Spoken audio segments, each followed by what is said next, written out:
8, 7, 6, 5, 4, 3, 2, 1. ¡Se acabó! El Chihuahua Savage es el campeón de la Major Arena Soccer League. Chihuahua Savage are the 2023 Ron Newman Cup champions, the world champions of indoor in Mexico. The Chihuahua Savage are your 2022-23 MASL champions, and yes, we're going to talk about it all today on MASL Monday. What's going on, everybody? I'm Alex Bashevansky. Great to be talking to you once again, and this is our final broadcast of the year, and we're going out in style because we've got the man, not the myth, but the legend, Eddie Pushkarich of the Dallas Sidekicks, broadcaster extraordinaire, along with Matt Thornton, of course, over there in Big D. Eddie, welcome back, my friend. How you doing? I'm great, buddy. Appreciate. Good seeing you, man. Great weekend. Good for sports weekend everywhere, buddy. Huh? But what a great final with Chihuahua and the Blast, buddy. It was fantastic. I know we've got a lot. Eddie and I have been talking a lot of sports this weekend, of course, because his Dallas Stars have advanced to the second round. My Toronto Maple Leafs, after 19 years, have advanced to the second round. We have talked about it all weekend off air. We're not going to bore you with it on air, but we're both pretty excited about that as well. But, of course, the main topic of conversation that we're going to have to talk about is the final game of the MASL season, the two-game series that went down in Chihuahua between the Baltimore Blast and the Savage. And so it was a 2-0 sweep for the Savage. Eddie, before we get into each game and what went down, big picture in your mind, did the finals live up to expectations? No, it exceeded them. I thought it was fantastic. I thought the Chihuahua did a great job as a host. I mean, the atmosphere there, the crowd, it was blazing, man. It was just brilliant. So I heard they did some really good things for the Blast as well too. They were a good host city. They completely impressed with how Chihuahua and the organization did well with the MASL finals. You talk about those crowds because they were everything that we expected a Chihuahua crowd to be. They were absolutely crazy. The most intimidating crowds in the league. But you know what? It's also, I mean, they're just good crowds, man. They get behind their team. They appreciate good football too, even when a great goal is scored by the other team. You know, one thing I love about those boys in Chihuahua as well, the announcers. Doesn't matter which team scores the goal, they are as excited regardless. Equally excited. Yeah, no, we try to actually, Matt Thornton, my buddy in Dallas, tries to do the same thing as well too. I mean, a goal's a goal. You know what I'm saying? So, and they just do. I mean, the lights go out, the pyro things come on. It's spectacular. I want to go see a game. I've not been to a game there. I'm hoping that maybe Alex, you and I can do a pregame from Chihuahua one of these days, buddy. Road trip, man. We'll drag Phil Levanco down from Utica as well. Absolutely. It's a bit of a longer road trip for us than it is for you, buddy, but we'll still make it work somehow. Okay, so we'll figure it out. So okay, look, Baltimore unfortunately couldn't secure a date at SAQ Arena. And we know what it was like for them this season. It was a fortress for the Baltimore Blast. I think they lost twice in the regular season, once in the playoffs at SAQ. It was, of course, its smallest dimensions in the league, that field. They know it so well. It's a true advantage for them, and they couldn't even get that one home game in, unfortunately. So both games had to be played in Chihuahua. How much of a difference maker was that to you in this series? Well, I think before that, they had to play both games in Milwaukee against the Wave as well, too. So they kind of got used to that road warrior mentality. And I will tell you that everybody wants to play at home, don't get me wrong, but when you're on the road, you get that team bonding and you become that brotherhood that you've always been for the last 6-9 months. And you get used to a rhythm. And they played really well in Milwaukee. And they just carried that going forward in Chihuahua. So I thought it was obviously a handicap not having a home game, but hats off to Baltimore. I thought going on the road, winning the 2 games in Milwaukee, losing in overtime in that first game, wow, that was a heartbreaker. Let's talk about game 1 then. 7-6 for the Savage. That was like the final. I know it was a 2-game series, but that game had absolutely everything. 6 times the game was level in the contest, 5 lead changes, total back and forth affair. And of course, Chihuahua wins it in overtime, but just an incredible game, wasn't it? I personally feel that the final should be a one game, make it a fiesta, make it a whole celebration.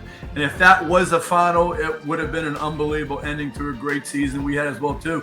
But you're right though, it's just the feeling was you're just so focused on the game and stuff like that. It was phenomenal. I can't say enough about it. And what a goal to end it. I mean, yes. One against one attacking, Rios, he takes him on, he cuts inside and just buries it, and the place just went bonkers. Well, how good was Jorge Rios, though, in the final series? Hat-trick in that game, though, first star. Hat-trick in that game, hat-trick in the second game as well, too. I mean, he was, big players show in big games, and he definitely was a man amongst men there. He was phenomenal. And Berna Valdivino, standout keeper, of course, for Chihuahua, gets injured in game one. Ivan Munoz comes in and takes over and did admirably in both games. I got to be honest, I think that might be a turning point for me because you've got a keeper who leads the league in save percentage. He's second behind Pardo in wins. Yeah. He gets injured, and the backup keeper comes in and plays stellar, standing on his head at times. It was a brilliant performance. He was, for sure. So game two, unfortunate that it had to end the way it did, in the sense that this one was a bit of a blowout. 10-6. The Blast made the score a bit more respectable at the end of the day. But, I mean, first goal of the game went to Baltimore with Janatos Melo getting that. And then Chihuahua scores the next 8 goals to put it out of reach. Right? Yeah, 8 goals. Yeah. It was tough. But I will say this. I did like how Baltimore pulled their keeper early. They scored some goals back with a 6 attacker. And it still made it a little bit exciting, but it was such a being down by 7 goals at one point, but you got to really dig deep, and it was frustrating, I'm sure, for them as a team. That's one question I was going to ask you: is do you think they pulled their the goalie too quickly? But you're down 8-1. I mean, what do you do, right? At that point, what does it matter, right? I mean, I liken it to Jim Kelly and the Buffalo Bills years ago when they went to no huddle offense, and people would always say, "Why do you wait till the last 2 minutes?" And the Bills pulled it sometimes in the second quarter and stuff like that. And people say, "Why can't you a 6 attacker throughout?" Well, it's a risk, obviously, and you're not as attack-minded when you have a 6 attacker against you, but you got nothing to lose at that point, so pull it as much as you can. Yeah, and Jorge Rios, again, hat-trick, first star, finals MVP. It had to be Rios. I mean, just overall in this series, he stepped up too, because we're going to talk about Gonzalez in a second, but, I mean, he was the main guy out.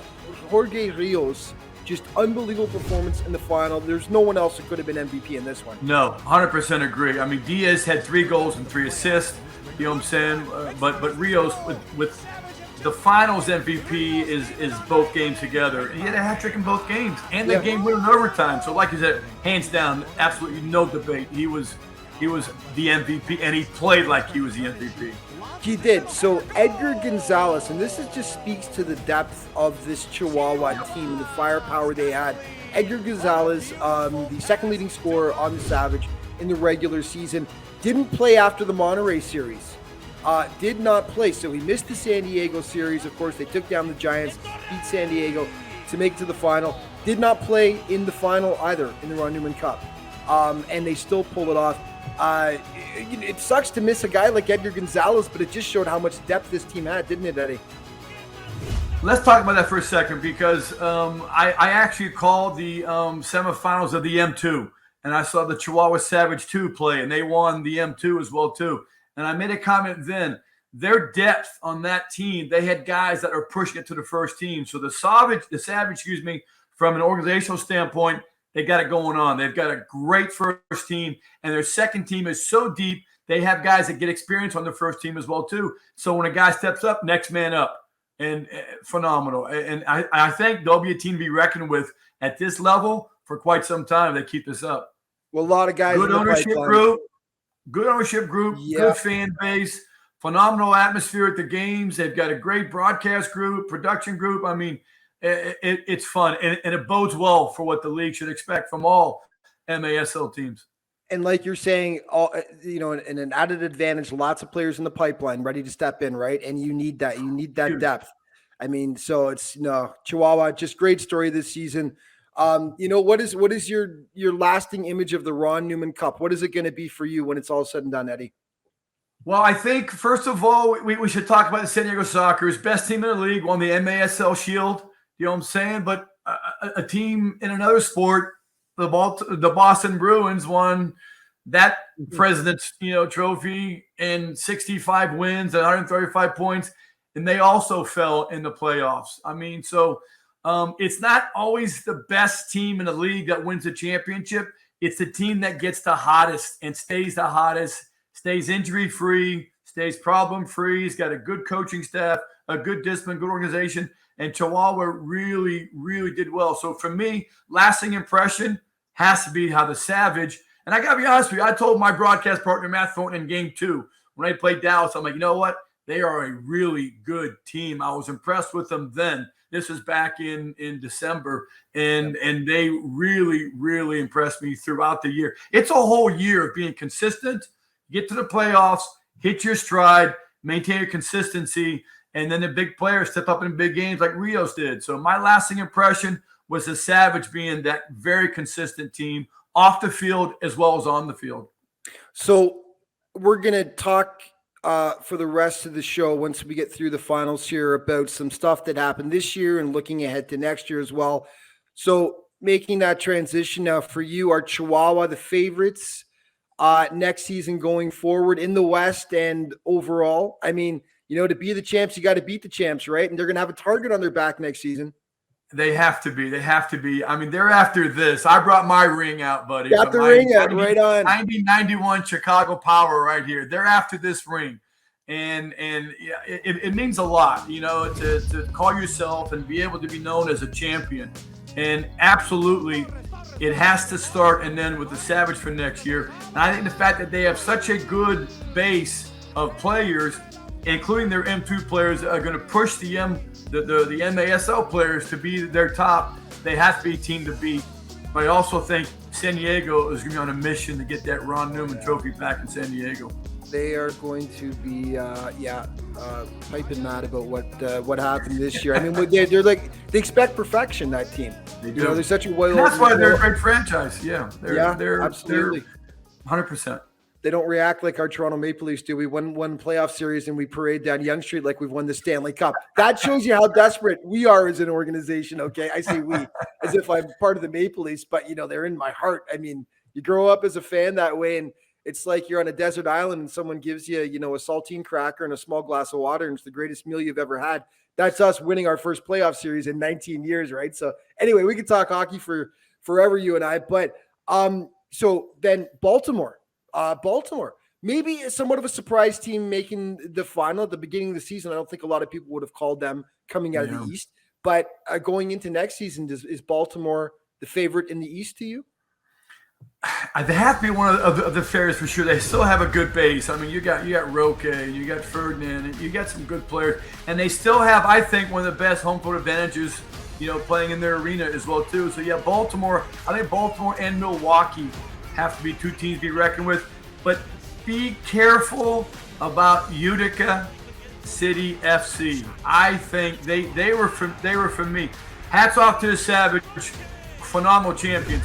Utica FC, for me, were the most impressive team this year, where they came from, the job Tommy Tanner did and Everton did with that team, on the field and off the team. We should talk about Utica City right now a little bit, Alex, if we can. Yeah, let's do it, man. Well, you led into it. That was the next question, was because I know you wanted to bring up Utica. What impressed you so much about Utica this season?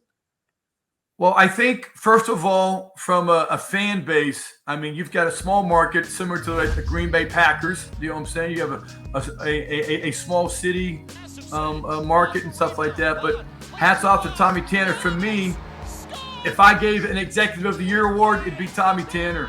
So, and I'm hoping Tommy invites me to come watch a game in Utica as well too, because I want to go see that atmosphere, because on TV, on Twitch, it looked phenomenal. And then Everton, look at the job he's did. I saw him at the Combine last October in Mesquite, and the time and attention that he spent with these young players, educating and teaching the game. He's a true teacher of the game, not just a coach. And that bodes well for that team's future. Well, we're all going to go on a road trip to Utica and stay at Phil Ivanko's house. I'm sure his wife's going to love that. So we're all coming. And Philly and the doctor are coming as well. Maybe we'll invite Craig Elston, the whole crew. Let's do it. Sorry, Phil. We'll have a little game day. It's happening, Phil. Sorry. Great job this season by Utica. I love those crowds, man. Like, those were some of the best crowds. Juliana Oliveira said after that, Milwaukee, after the Milwaukee Wave took them down, in the knockout game. But he said he was so impressed by the crowds in Utica, and just a great atmosphere, and just an all-around great job that organization did this season. We've talked about San Diego. We can't discount, like, got knocked out by Chihuahua at the end of the day, but what a great season. They ran that winning streak up to 20 games before the Empire Strikers finally took them down, and then started up a new one right afterwards. Just a great season by San Diego. And like you say, they are going to be, hopping mad next year about the fact that they didn't win their third consecutive title, and are going to be a force to be reckoned with. Yeah, and if I know Phil, he's going to be really driven to improve that roster as well, too. I think one of the mistakes San Diego made was not improving that great roster that they had last year. It's hard. You win a championship. Where do you see improvement? You know what I'm saying? Who do you let go? Who do you bring in and stuff like that? So it's always a very dicey recipe on how you can improve a championship team. But Phil will find a way. And I think we should also note about the Strikers, who they have so much talent. I mean, I think they also will be a team in the West. And as we said earlier, the West has got so many options, buddy. Well, which leads me into my next point, and that was the imbalance between the West and the East this year. I added it up myself. I might have missed one game or two, but by my calculations, the West head-to-head against the East was 20-5, and that includes the two final games between Baltimore and Chihuahua. 20-5 head-to-head this season. The West went against the East. How do you explain that? I mean, it's almost like this wealth of riches that the AFC has with quarterbacks compared to the NFC. You know what I'm saying? And you see all those stats with the draft weights and stuff like that. I can't put my finger on it. I mean, you've got some good teams, the Tropics and the Blast and the Ambush and the Comets and stuff like that in Utica, and you have a 20-5 competition, one-sided. Hard to explain that, buddy. Yeah, it's so that's 3 titles in a row now for the West. Yep. Going back to Milwaukee was the last time someone outside the West won, and that was back in 1819. Of course, 1920 we didn't have a champion because it was the COVID-shortened season. So no question, it was definitely tilted in favor of the West. What were you going to say? Yeah, I will say this, Phil. I think one of the advantages the West has is because they're so, I think, a little more advanced. They get used to playing more competitive games against each other. Right. I mean, we kill each other. I mean, Tacoma and the Strikers and you've got these other teams in there. I mean, they get used to playing big games. I think some of the scores on the Eastern Conference have been a little bit more lopsided. And I think you lose that competitive edge sometimes when you don't play 8-9, 7-6, 5-4 games as opposed to 8-2, 7-3 in those games. And you guys were unfortunately in Dallas, hamstrung by being in that powerful West Division. If you guys were in the East, you win more than a single game this season. No question. I mean, you've got to play Monterey and Chihuahua, and those two games alone. Then you get the Sockers and the Strikers and the Stars. I mean, it's as Buddy Ryan said years ago, there's no East Carolina States on this schedule. Yeah, exactly, man.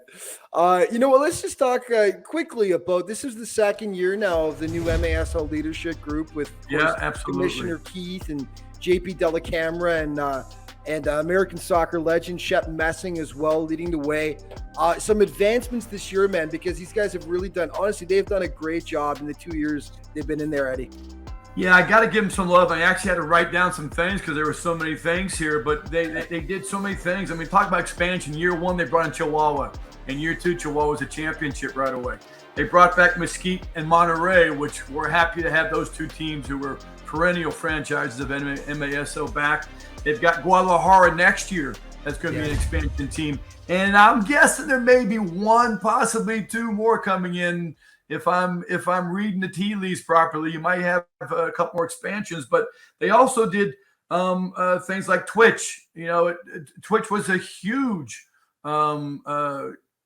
acquisition, I guess you might say, partnership, and you've got some stats about that here in a little bit. They changed the goalkeeper rule. They brought in Sirius XM. They had Canela TV. I mean, we did the college draft. We had a presence at the NSCAA coaches convention this year. I mean, there's sports betting that MASL is now involved with all the other major sports in the betting. We have video review now for the first time. And we also have our own little under review show that Phil and Ryan. Oh, they did a great job with them under review this year. Yeah. And speaking of Sirius, we've got to get this in there because we're now over 20 minutes in the show, and I haven't mentioned to anyone who just tuned in. You're listening to MASL Monday on Sirius XMFC, channel 157. And of course, all season long, we've also been on MASL TV on YouTube and on Twitch as well. All season, we were on 10 p.m. Eastern time on Sirius XM, and we thank them so much for having us this season because, it's been a heck of a ride all year long. And and you mentioned Twitch, Eddie, and one of the cool stats was the January 15th game between Kansas City and San Diego, and this drew attention from outside publications that wrote a couple articles about this.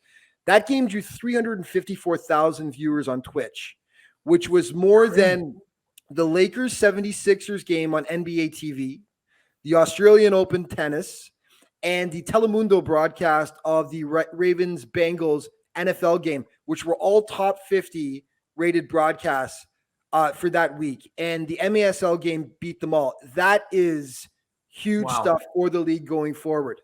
That's impressive. I mean, 354,000. I mean, I love that. I love that. And I think hats off have to be given to these three guys, Shep Messing, JP Delacamera, and Keith Tozier.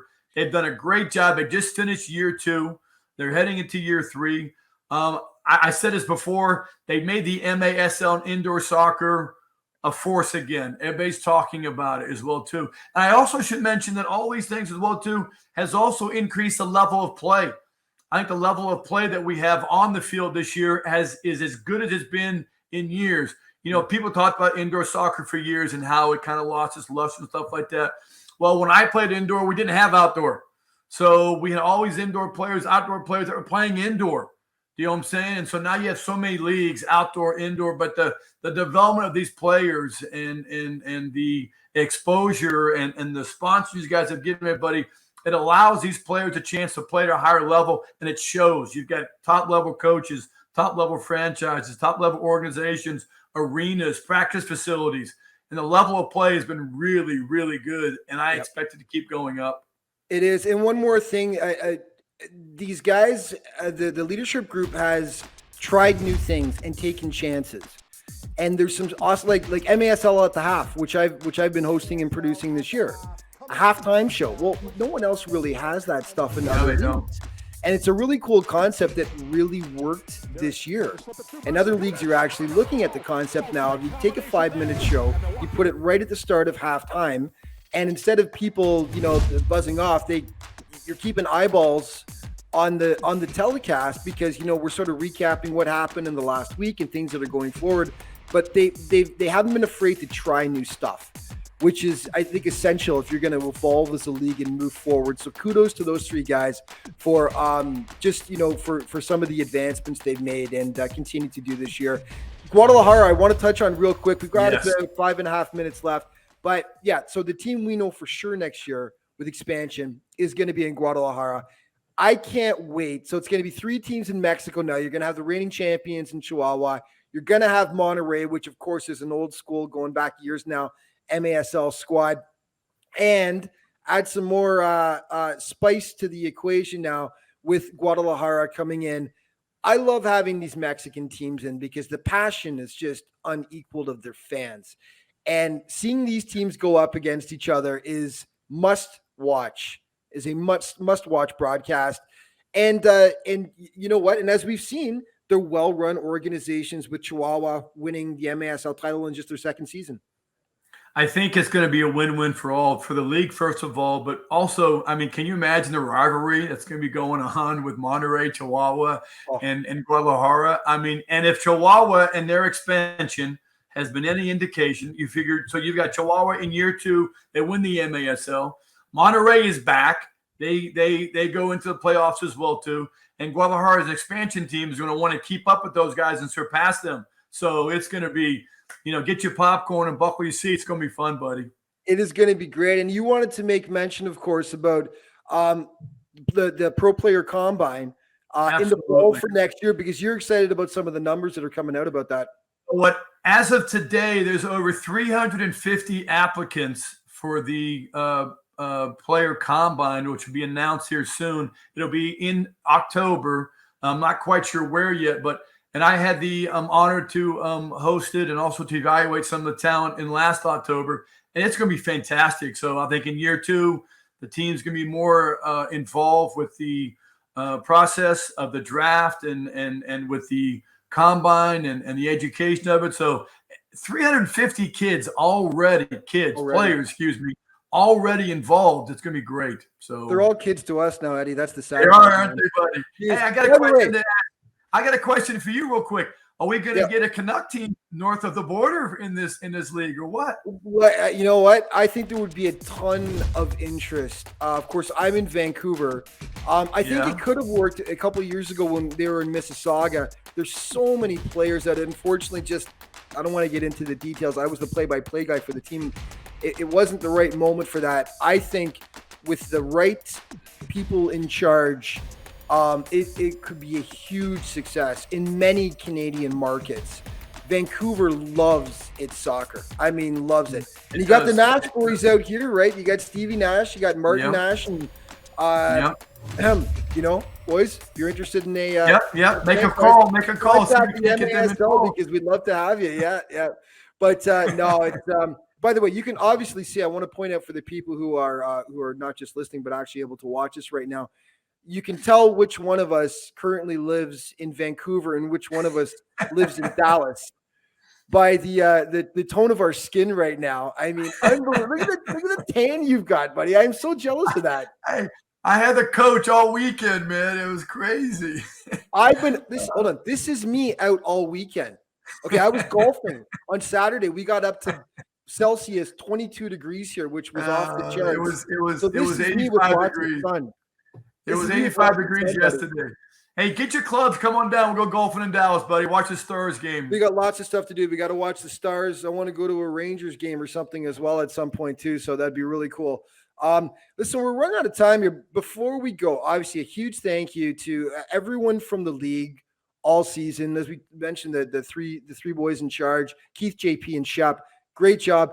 But just great job by everyone in the league. A huge thank you to producer Phil Levanka, who produces this show. Yeah, round of applause, sir. Who came on several times as well, had to fill in a couple times on short notice, and of course who hosted MASL Under Review. Phil, top-notch job all season long. Really look forward to working with you well into the future. Kudos to you, Eddie, for you and Matt Thornton. You guys said it was a difficult season in Dallas, man, but you guys, as usual, top-notch broadcast. You guys did just a fantastic job over there. And before we go, we got about 20 seconds here. What are you most looking forward to next year? Well, before that, I want to say thank you. I think what you guys do is professional. And I think the MASL and the professional level of all we talked about is just on the up and up and up. So I can't be more thankful. Thanks for having me on.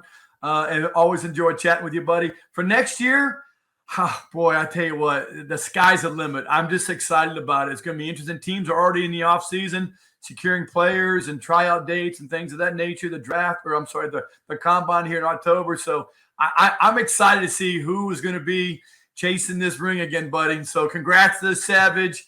The best way I can end it right there is congrats to the Savage. Buddy, you are the best. I love that you're flashing the ring as well. 1990 Chicago Power. 1991, baby. 1991. Just age myself, but what are you going to do? You all are.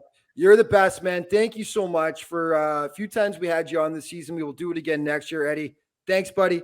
Thank you to everyone for tuning in all season on Sirius XM FC, channel 157. For those who watched on Twitch and on MASL TV on YouTube.